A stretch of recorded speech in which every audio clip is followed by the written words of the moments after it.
course, is a historian of harp music as well. And I noticed, Kathleen, that you mightn't have mentioned it. I hope some of your books here are for sale, because she has 2 fine books on the Connellans, as you mentioned, and another one on Patrick O'Neill's music. But so through Kathleen initially, and then, as I say, Catriona, I became aware that references to harpers go back to the 7th century. The very beginnings of Irish tradition in the annals, and you only get the most terse of references, but when you put them all together, you can gradually kind of acquire a picture. And also, of course, what musicians are aware of this, or harpers are aware of this. I made one visit recently to the Irish Music Archive in Marion Square, and there are shelves of books on harp music and on harpers, which was absolutely, you see, you don't get this in Irish for Irish alone, even though harp is so embedded in Irish language and Hiberno Latin tradition as well.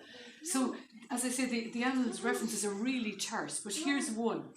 It says that John Og, it says this in Irish, of course, in 1490, John Og, the son of John Moore, the chief of Islay, was treacherously slain by Dermot McCarthy, a harper from Ulster, who was one of his own dear companions. And the harper who killed him was drawn and quartered for his crime, because harpers were right up there at the very top of the Éastána, the folk of art. They were the only musicians who were seen as noble, so they were the nobility of the musicians, and their honour price in society accordingly was really, really high. We get some references from English documents as well, because harpers stirred the passions of people and were seen as amongst the worst people for getting the Irish to rebel. You always had the poets themselves, they knew they'd be a bit boring on their own. I should have accompaniment, in fact, it would liven me up, but the poets had their harpers to play with them, or before them, or after them, so you never had poetry on its own. It was always tied to the harp itself. We know much more about male harpers because it was a profession. You know, harp playing was a profession with very rich rewards. So the men kept the women out to a large degree. So the amateur, the women who play the harp, for love of the harp, amateurs in that sense, they don't get into the record much. We have very, very few references to female harpers because, you know, it was a profession, so there was a long training. The rewards were great, and you kept people out by making it so demanding. And then people like Gerald of Wales, who came to Ireland, saw harp music as one of the incredible accomplishments of Ireland. The Irish were better at it, though they played harp obviously in all of Britain and on the continent as well. But the Irish harpers were seen as particularly amazing. It was hereditary as well. So it passed from generation to generation, as we see here even. But it would, you know, for it to be a hereditary profession in Ireland, you had to have 3 generations. So it'll have to pass on. We're looking at you, Finian.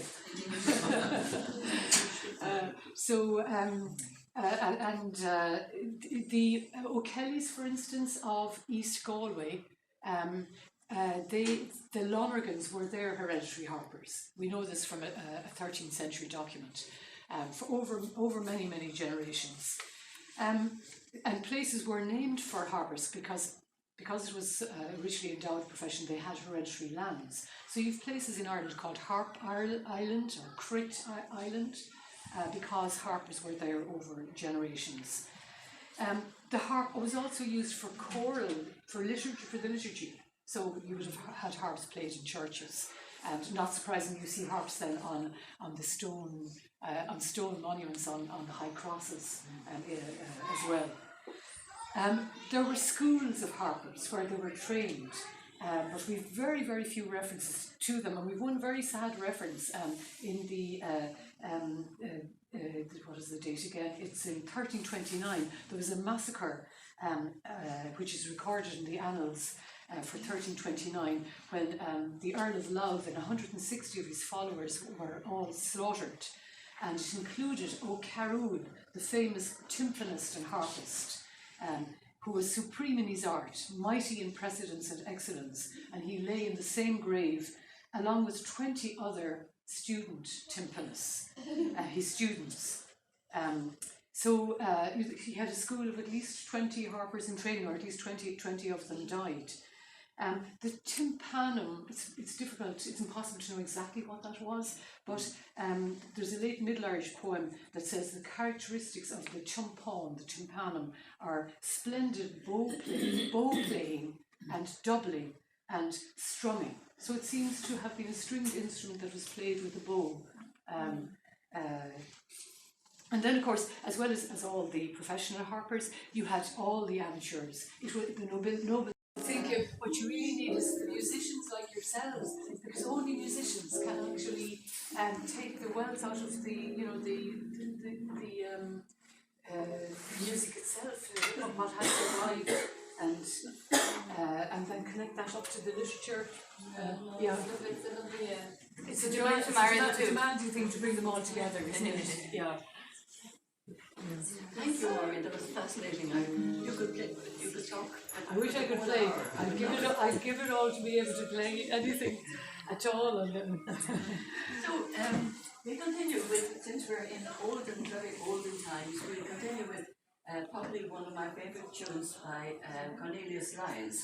And he was a harper to Lord Antrim, and he came from Kerry. Now, how he got from Kerry to Antrim back in the late 1600s, I have no idea. Anyway, we got a beautiful tune, and we were very lucky that we just had this one tune from his repertoire. And he had according to the accounts, he had a great reputation as a harper, and probably was a more distinguished harper than Turner Carlin. And we have much of Turner Carlin's music. Here's Miss Hamilton, followed by the Queen of the Rushes, G.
else out of the, you know, the music itself, what has survived, and then connect that up to the literature. Yeah, it's a demanding thing to bring them all together, isn't it? Yeah. Thank you, Mairin. That was fascinating. You could talk. I wish I could play. I'd give it all to be able to play anything at all. So we continue with, since we're in very olden times, we continue with probably one of my favourite tunes by Cornelius Lyons.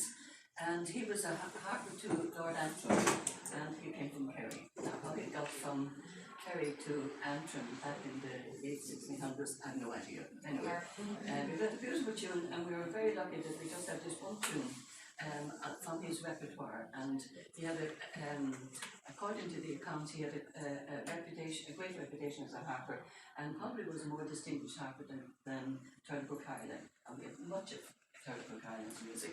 Here's Miss Hamilton, followed by the Queen of the Russia's Duke.